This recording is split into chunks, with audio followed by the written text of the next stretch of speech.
Good morning, listeners, viewers. Good morning. Good morning, Jeff. Are you there? Yes. Can you hear me? Yeah, can. So bear with me 1 second, and yeah, I always feel as if the radio catches us out a little bit, doesn't it? Is what it does. And in doing so, it don't want it to be on this. I don't know why it's doing this. Let me do a bit of this. Anyway, good morning, listeners. You're listening to Ammar and Jalf. live on our weekly radio show right here on Spice FM. Each week we bring some views, news, and one or two clues from the business world. Asian Business Connections aims to connect, support, and promote the Asian and wider communities. And we'll be talking shop quite literally, not just corner shops. Whether you're looking to start a business, have an existing business, or you just want to talk business, we can help. We can help. We can help. We do help. And yeah, let's just get professional. Yeah, there we go. It's all happening now. Yeah, so you still look like Mithun Chakraborty there. Yeah. Looks as if you've been to Turkey for a hair transplant on that picture. Really? Yeah. Yeah. At least that's one thing. My hair's no, you don't look like that. Yeah, mashallah. It's good on you, because I think that's fantastic that you. Well, Has everyone kept the hair in the family, Jaff? Yeah, I think so. I think it's like God, I think you have to be thankful because it's a hereditary situation. Because there's nothing that I would have done it differently to others to be able to retain hair, not retain hair. So I think, those that have it, be thankful, and those that lose it also be thankful, because it's just hair at the end of the day. What? It's not a Did you just say? not a horse, See, this is the irony, right? Is you're sat there with a flock and lock of luscious hair, and then people like me are starting to thin you've on got the loads top. of hair. Nah, Not in all the right places, I haven't. But I just sort of, I'm thinning on top, and I'm already historically. It's interesting, right? That society's moved on, but historically, people would wear toupees, and one of the most infamous and famous individuals in the world that's renowned for a comb over or a toupee, it was Donald Trump, right? So Ammar, Donald Trump's is that his real hair? Well, I don't know, ask. But the fact is, people are far more comfortable. Well, not everybody, I must admit, but there are people who are a bit more comfortable in sort of saying, well, I'm going to go to Turkey and I'm going to get a hair transplant. Oh, I'm going to Turkey to get my teeth done, or whatever it is. And in fact, in the not too distant future, probably next year, I'm probably going to go and get a hair transplant. Because I like having hair. I don't suit a baldy head, and anyway, it's a beautiful picture of you, Jeff. Is the point I was making, in slight envy of your luscious hair, your luscious dock-like hair. Is the thing. Anyway, So last week, weekend, Jeff. I was meant to be meeting with a Saudi government official whose plane got delayed, and on the Saturday morning, and so consequently we had to shoot off because there was lots of wedding activities and preparations going on. So travelled down, met with the family, done what we had to do, and then stayed at this place outside of Melton Mowbray. And I didn't know that that area is the food capital um, of England. Um, In and what way? that area, like sort of, is it Leicestershire or is Yeah, it Melton Mowbray? Or I think I it's was talking Leicestershire. to the butler, It's Leicester. and he was saying,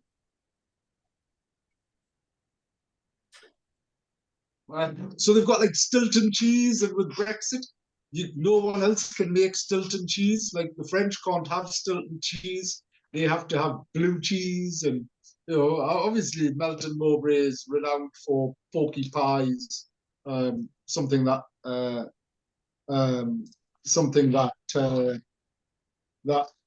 I find abhorrent. Um, and But yeah, it was a beautiful venue. They had a steam engine weekend, and on the grounds of this hotel, they had like almost a campsite with steam engine enthusiasts. It was a beautiful thing to see. Kids had never seen a steam engine in action, miniature steam engines, railways, beautifully kept. And it was just interesting to see, and then we went across to Leicester, um, and went to celebrate the wedding. It was nice. I suppose we're very fortunate up here. It's a beautiful place. It's a beautiful space and everything else, and it's filled with beautiful people. And then came back, drove back after the wedding.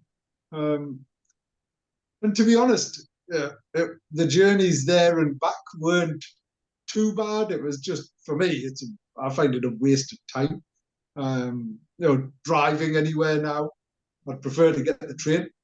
Yeah, it's terrible, isn't it? If that, I was going to ask you that question. What were the roads like?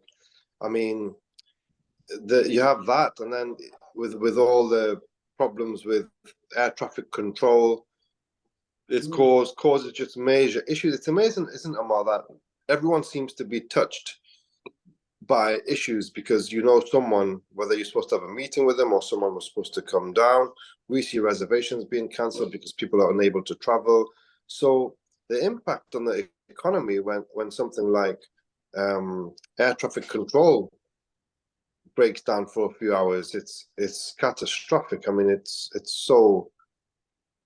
seems to, the impact is so fast and it's so current. Yeah. Most, so it is challenging. The roads are so difficult. Public transport has had its problems, but I think train seems to still be the safest kind of way to travel in terms of reliability for now. And even then, that has its issues. Yeah. Oh, without a doubt, without a doubt, and it is a challenge, as in it was there was sort of a large number of bottlenecks.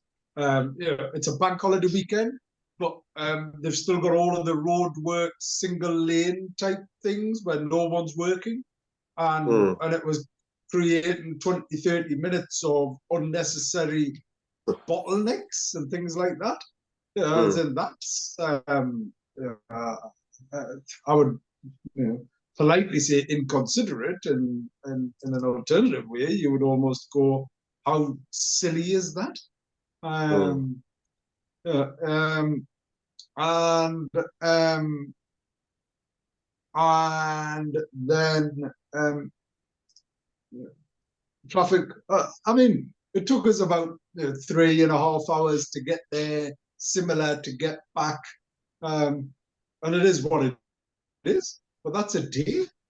That's a day out of sort of your time, and you sat, and yeah, it's just anyway.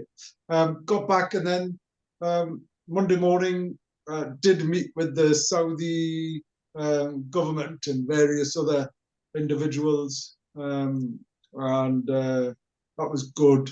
Actually, last Friday, Jeff, I'd gone across to, and I mentioned this to you, didn't I? Al Azhar Mosque in South Shields. South Shields. Uh-huh.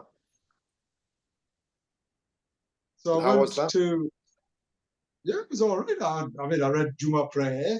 Vast majority of people there were from Middle East, Arabic and sort of that type of place and space. And the khutbah was first class. The fact that the imam leading the prayers talked about Islam being strange when the Prophet Muhammad had founded Islam, and everybody was like, "Oh, this is strange," and eventually, that is exactly what's going to happen later on in society. And it's written in that Islam then becomes strange again, but more so to those who practice it, right? So people will try to modernize Islam. People will try and change its interpretation. People will eventually get to the point whereby you don't even accept Islam. It's written, isn't it, that when Muslims no longer acknowledge or accept that they are Muslims, it's the end of time. If you were a religious following that, and it's the same thing in the various other religions as well. In Christianity, Jesus will come back. Prior to Jesus, there will be the devil incarnate, the demon will come back. Yeah, I think that's just not to Christianity; it's in Islam as well.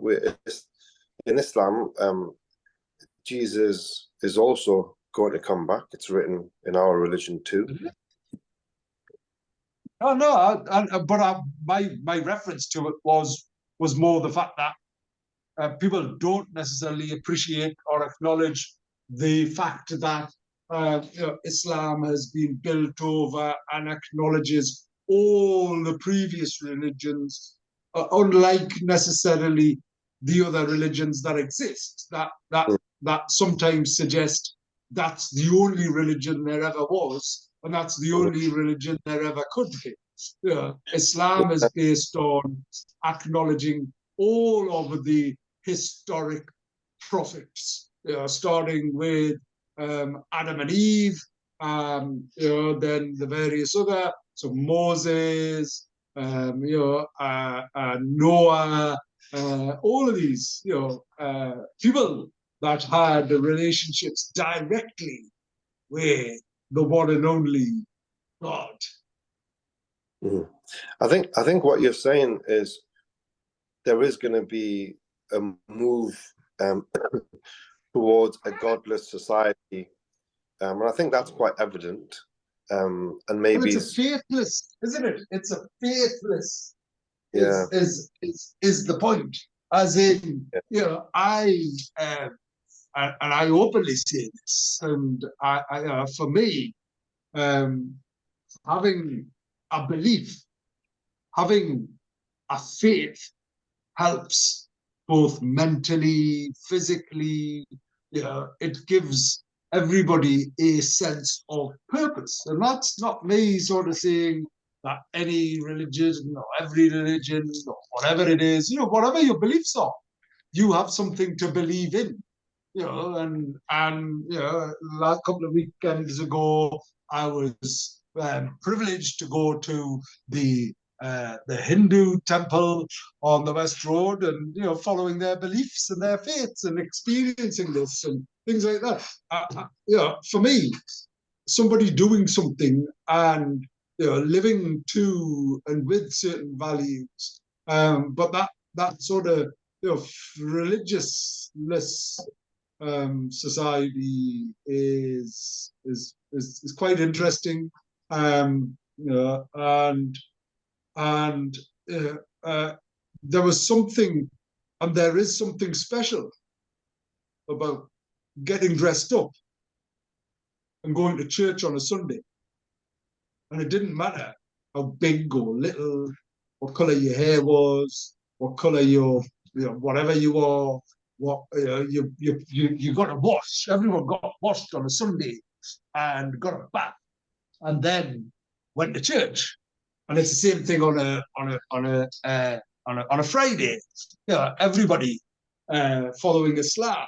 Everyone gets a wash, puts on clean, fresh clothes, and goes to the mosque. And on a Saturday, on a Sabbath,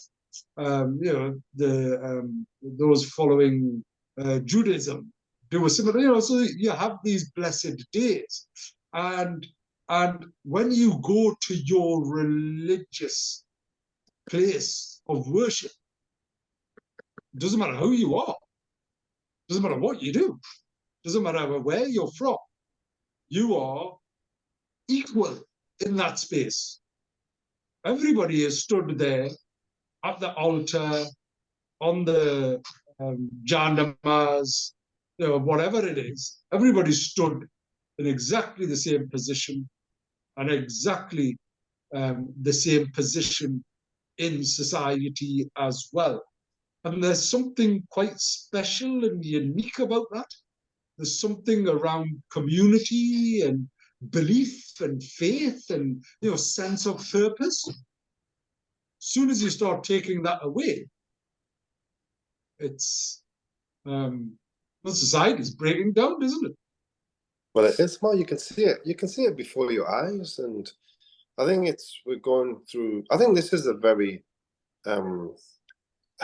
unprecedented time we're living in. When, I mean, can you imagine, even 10 years ago, someone saying to us that there's not just two, there's not just 3 genders, but there's 94 genders. I mean, I'm trying to calculate or trying to work out how, but that's apparently officially there's 94 genders and not just 2. So, I mean, when it can even come to that, it's pretty confusing. I mean, even for me, I'm a sane adult. I still can't get my head around these type of things. So imagine if you're a 5-year-old and you've been taught this stuff. I mean, surely it's gonna just confuse them. And what kind of upbringing and beliefs are they going to be having when institutions are actually going out the way to have these type of things in curriculums? It doesn't make any sense whatsoever what the purpose is of all of this. It's not about freedom, and it's not about liberalism, because they're so young, the kids, that they're being taught a new something beyond what we were taught only 20 years ago. Because remember, when we were going into school, we had like the morning hymns. I loved it. It was my favorite thing to do, and I cannot sing, but everyone stood there, in assembly, and it was like, yes, morning has broken, like and it's not about different faiths. We may have not been from the Christian faith, but it's something that we appreciated and we were part of, and it had a moral purpose. Whether it be this so anyway, this wasn't a transgender or gender conversation that I was getting into. This was more about faith and belief and such like. Yeah, gosh, whatever beliefs people have that are their beliefs, but it's that sense of purpose that I'm talking about. And two, so anyway, headlines, Jeff, clearly the biggest headline is our draw for Newcastle United. And it's exciting, isn't it? I was gonna text you last night just to say that can you get my tickets please for the away games, and then let's plan and get down to Paris and well, we need to Dortmund. go to Inter Milan, we need to go to Paris Saint-Germain, and we need to go to Germany, don't we? So Germany, Italy, and Paris. I think that'll be just. Have we got the dates yet? No, the dates are going to be announced tomorrow, I think. So, but it's just a matter of trying to get a hold of these away tickets. Yeah, I need to use the force, don't I? How many do we want? Well, ideally, I don't know. What the more the merrier, really. But minimum, well, obviously, but I mean, 2 to 4. I would have thought more because I don't think Yusuf's going to be able to go because of school, right? Yeah, I don't think so. Although it'd be nice to take him on it. We have to leave. We have to leave Yusuf behind, and then is it? I mean, anyone. But I mean, to be honest, I appreciate this is being recorded, so I need to be very careful of what I say. But I had we had the option on the Champion League tickets, so the table of four. Did you go, Jeff? Did you go last week, or who went? Yeah, I on your table it was my sister and others, managers, staff. But yeah, they really loved it. It's a good table, isn't it? And it's a good spot, really, and it was a good experience. Really, really loved it. Yeah,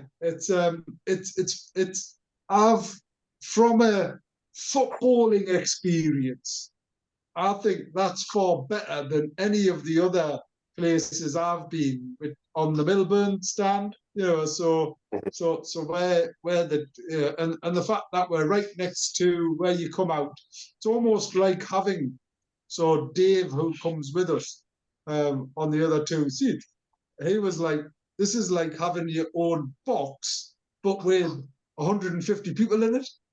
Because that's the experience, so you're going in and out, you're just coming in, out, you've got all the hospitality. The food is like really good, and I mean like really good. So anyway, the Champions League, so that table, it was like an optional extra that you paid for. And I was like, humming and hawing and humming and hawing. Anyway, they chased me. They chased me. Do you want them? Do you want them? And they were like, oh, just, because we've allocated them to you, but just give us them back type of thing, and whatever else. And then I waited until yesterday, and I just thought, well, obviously after yesterday, I had to secure them, didn't I? Because people would be desperate for them now, and so so you did get them secured.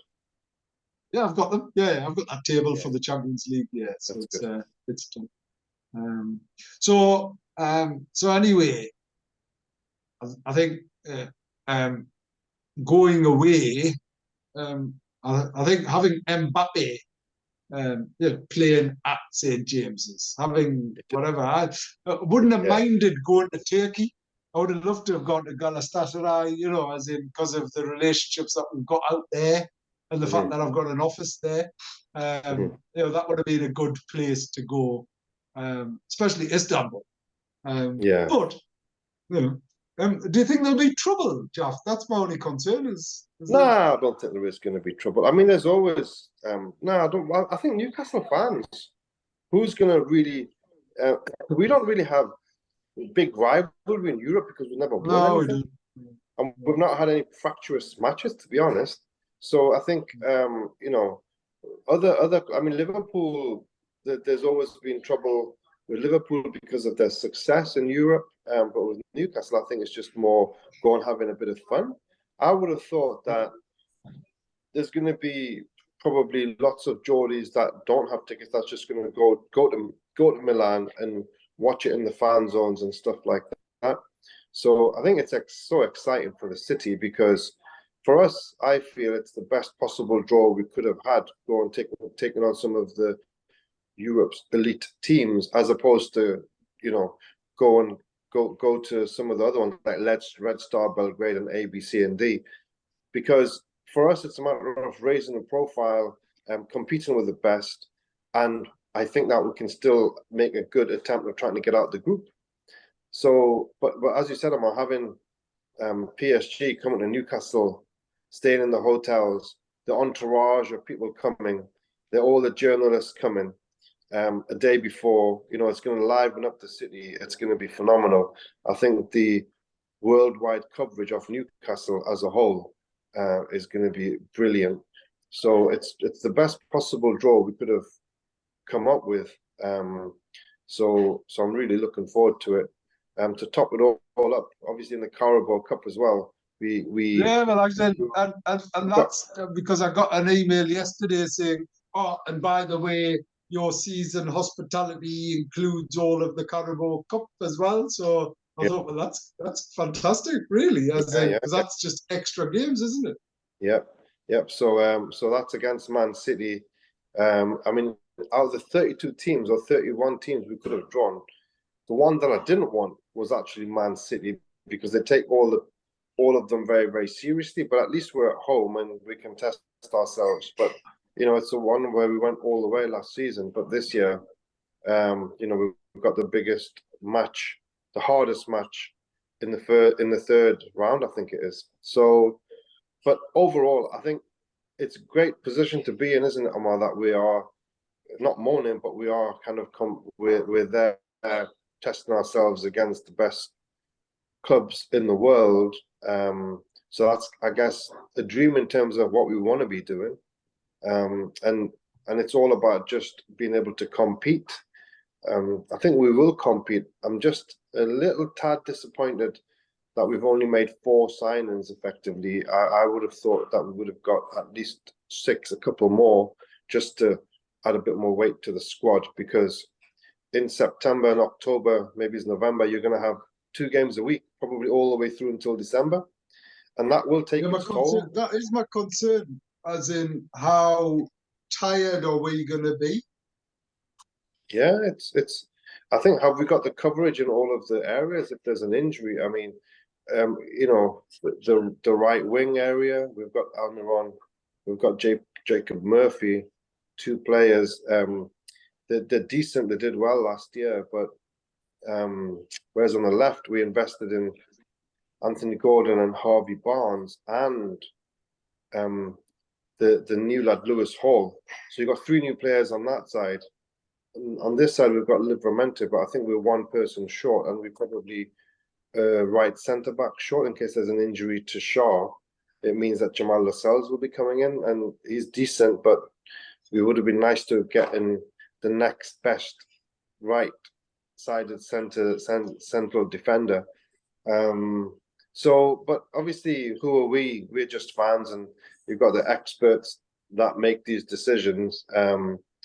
But maybe there must have been a little bit of restriction from FFP, which has stopped us from maybe getting 1 or 2 more. So, but hopefully we can see it through to December and see where we are in terms of personnel and injuries and where we are in the league and where we are in the cups, and maybe make a decision on the next window if they feel they need to beef up the squad.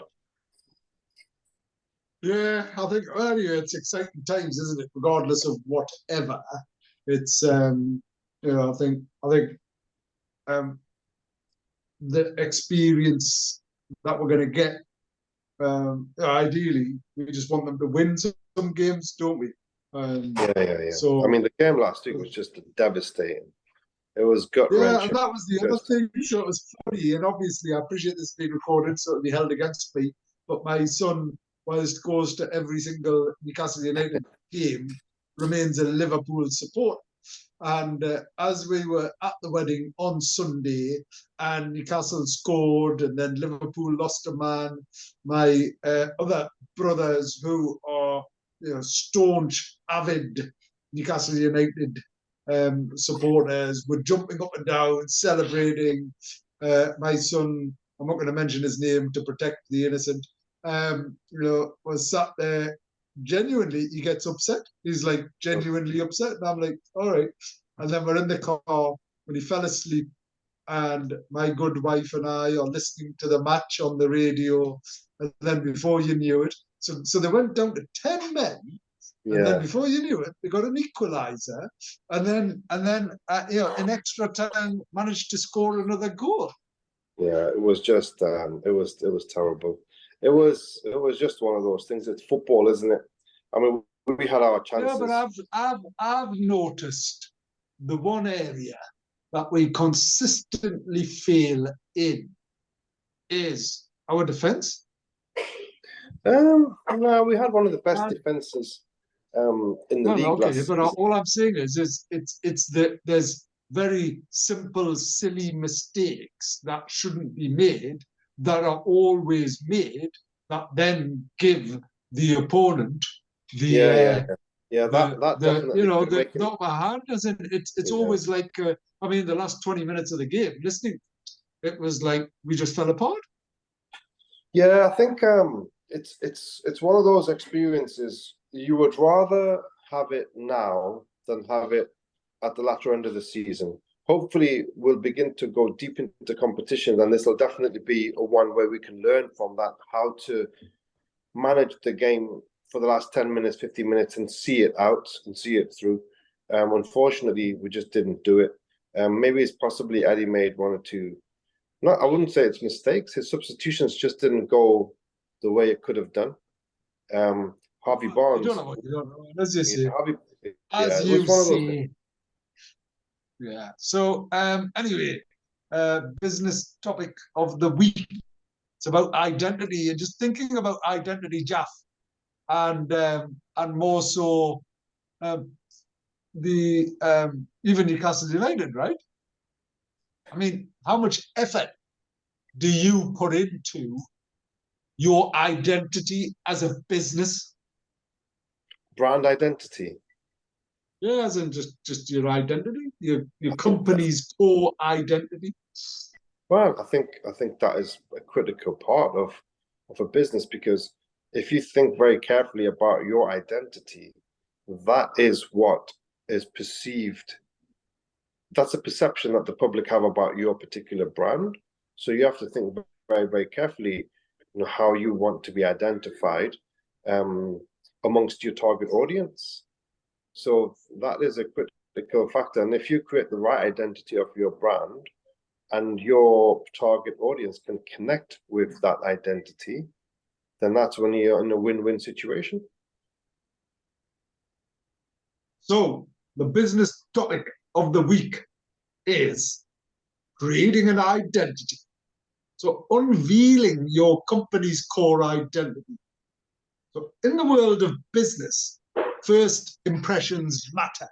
And that's where your company's identity comes into play. A strong and authentic business identity serves as the cornerstone of your brand's perception and customer loyalty. Your business identity is more than just a logo or a catchy tagline. It's the essence of your company, the sum of its core values, mission, and vision. This identity shapes how your brand is perceived by the world, influencing every customer interaction and decision you make. A successful business identity starts with well-defined core values. Consider the clothing brand Patagonia, which has built its identity around environmental responsibility and ethical business practices. Their commitment to sustainability is evident not just in their products, but in their actions, creating a loyal customer base that shares these values. A coherent business identity aligns with your mission and vision. A shining example is Tesla. Their mission to accelerate the world's transition to sustainable energy is deeply integrated into their business identity. This alignment fuels innovation, customer engagement, and a sense of purpose for both employees and customers. So understanding your target audience is key to crafting an identity that resonates Airbnb, for instance, tailored its identity to the adventurous traveller seeking authentic experiences. Their identity showcases unique stays and a sense of belonging, appealing to the desire for connection and exploration. Your business identity should set you apart. Apple has mastered this with its sleek design, user-friendly technology, and think different ethos. By embracing their distinct identity, they've cultivated a fiercely loyal customer base that values innovation and elegance. Consistency is key to a strong identity.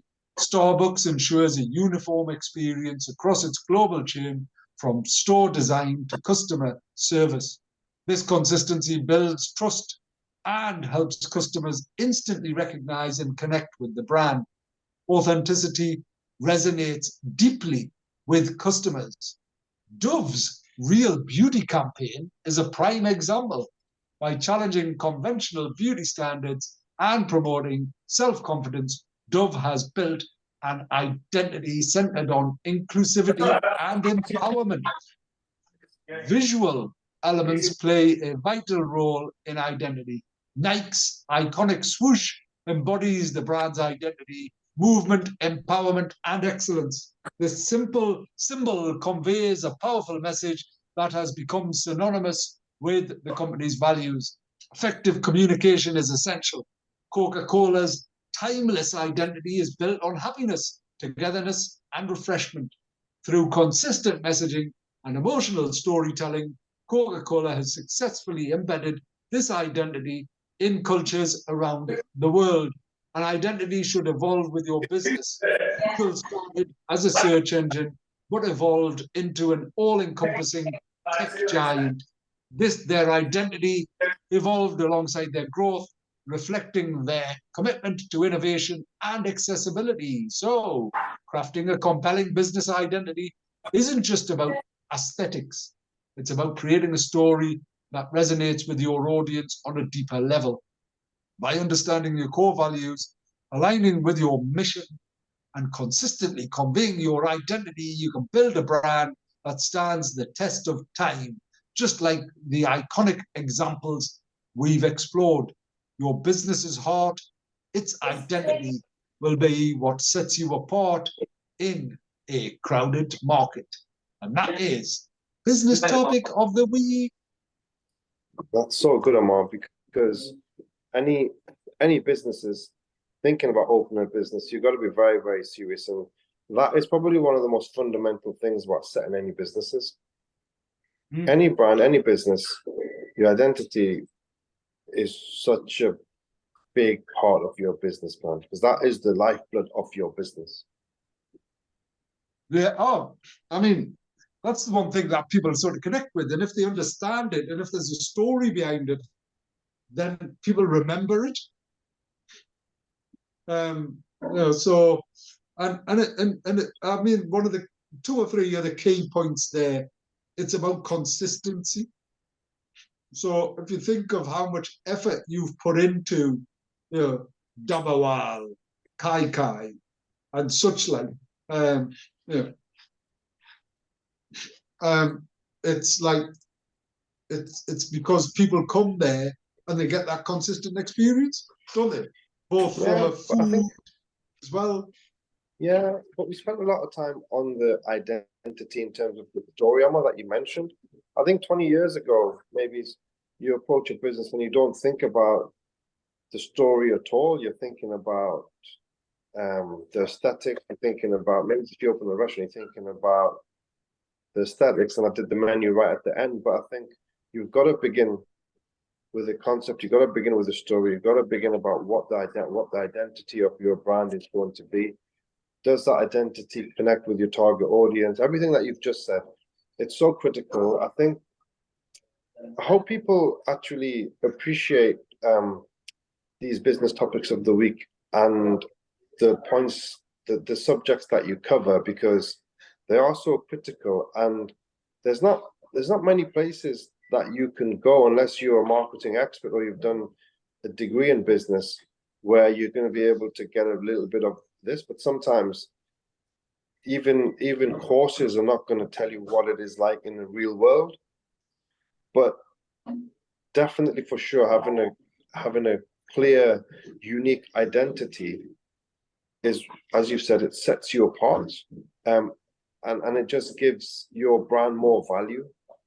Because when you go to the Westgate Road and you drive past a number of food outlets, the identity in some of them it can be very, very clear. You know, it's Turkish, it's shawarma, it's A, B, C, and D. But there's others where they try to do too much. You don't know what their identity is. They're jack of all trades, and I think that's not a clear identity. And it does probably confuse the public for what are you, and you know, so hopefully those that are listening will take what you've said on board and try and re-look at their business and try to ensure that the identity is clear, because it's so critical to the success of their business.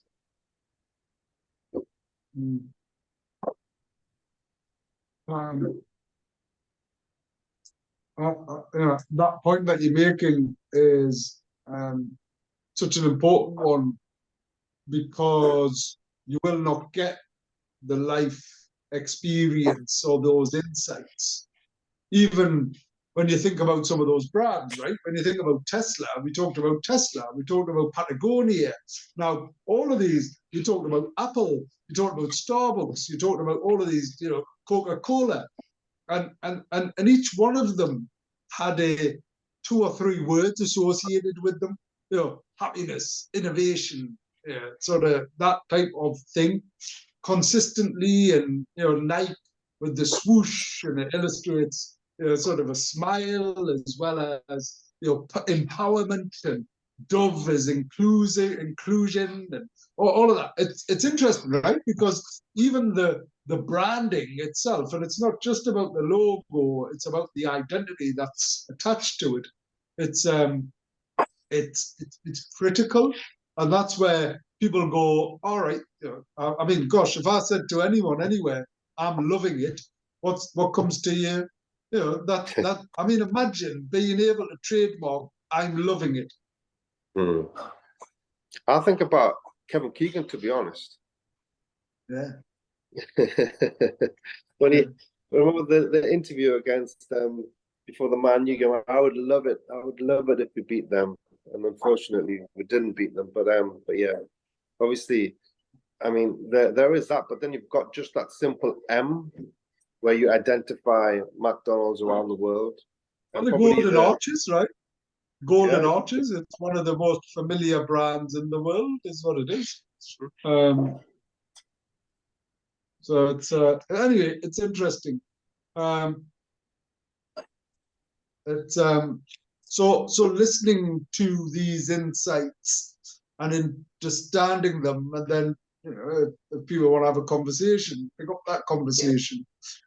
I know how much effort and energy that you put into creating each one of your brands and the identity surrounding it, and, you know, even the illustrations on the wall of, you know, okay, the number, where did that come from? And it was like the tin type of, you know, takeaways, and it was street food and things like that. And then when you done the kai, the whole smoke play behind it, and, you know, that particular type of authentic food, based on history and heritage in particular places of the sub-Indian continent, or the sub-Asian continent, and the Indian subcontinent. Anyway, it's great. It's good. What else is happening? Well, don't forget, we've got the ABC Awards coming up fast. Tommy Sandu's back. You know, he's going to entertain us. He's a funny guy. We've got some great lineup of speakers. We've got the chief exec of the NHS. We've got like a few ministers coming, and we've got some really great support this year, you know, from the likes of Sahil Khan, from Harley Davidson. It was beautiful to see him win an award, you know, last week, a motorcycle award. You know, here's a trailblazer. Here's someone who's passionate, and here's someone who bucks the trend. Who do you imagine on a Harley Davidson? not like some sort of slim Pakistani dude, do you, from Middlesbrough? You know, it's like you see, Yeah. and he says this is his story. You know, you imagine big hairy biker with a big jacket, you know, sort of doing all of that type of stuff. And it's beautiful to see him and the relationship he has. And then we've got like Teesside University, we've got the Northeast Lep, we've got Northumbria University. You know, we've got such a range of supporters, and we've got Yola, and we've got Young Asian Voices. Anyway, it's exciting. And this year, we've had so many nominations, hundreds of nominations, Jeff, which is just wonderful, right? Because it's like people Amazing. acknowledging people and acknowledging all of those that have made a big, big difference, is what it is. So, you know, quite excited by that. Next week, Jeff, if you and your team, I appreciate it's a lunchtime session. It's 12 till, it's only for 30 minutes. I'll send you the link. Jump on. You'll get a lot of value from this innovation ignition session that's taking place. And you know, I'd encourage as many people to dial in. It's for free. You're going to understand the basics of innovation. You're going to get some practical tools and such like. And and um, and it's only 30 minutes, so it's a lunchtime type of activity, and that's quite exciting. And then other things that we've got on, we've got this enterprise ignition as well. And we're rolling out the whole YOLA program, so that sort of full qualification for organizations. So if you're trying to transform your organization and your team, you want to develop leadership and team working and all of that, and just really want your business to grow, or you're struggling a little bit, you know, then you need to reach out to Yola, use that. And then following on from the week, Jeff, did you get to the Mela or not? No, I didn't get a chance. I was on duty on that day. But I think it was busy though, because we had a lot of a lot of cars, a lot of people around that area. Yeah, it's actually I was quite annoyed and disappointed at the lack of. It's just a shame. People just dump their cars everywhere. There was That's the whole, cars yeah. parked up and down the central motorway, and I'm Yeah, thinking, I the didn't slip road. understand. I didn't understand. Yeah, they were crazy. That's on Grandstand Road and everything. The cars were just, and then it's a long distance to walk to the Mela from there. Yeah, but they were. I mean, it was everywhere. It was the inconsiderate parking was just horrific, horrific, Jeff. I was incredibly disappointed. Sorry, the other event to mention is obviously I'm running the Great North Run. Are you doing it this year, Are you Jeff? doing it, Ammar? No, Yeah. no, I'm retired. I'm retired from it. After Because that one it time. broke you. Did it break you? Yeah, yeah. And, Yeah, it that did, to be was so honest, funny. unfortunately. That was a great Yeah. experience, though, wasn't it? Oh, it was. It's brilliant. I mean, so it's great that you're doing it again. I mean, you know, good on you, but unfortunately, I'm not allowed or can't run as how I used to. So, because the hips just don't allow it to happen. So, but it's a great experience for those that do it. But all I would say is make sure you're ready That's for a it. Shakira song, isn't it? The hips don't lie. Is that like your song? Is that what you're saying? That was so funny. It wasn't funny, obviously, but when you think back to it, you know, the fact that was it? Did we get to the 11th mile, or what was it? When No, I think for me, what happened was obviously we did it, we finished it, did a good time, but from about the last 8 miles, basically my groin started to really pain, and I'm thinking I've got yeah, an issue with my groins. I pulled my groin, but then basically it didn't. The pain didn't go away for months, and eventually when I got checked out, the consultant said that, oh, you've got arthritis in both of your hips, and you can never run ever again.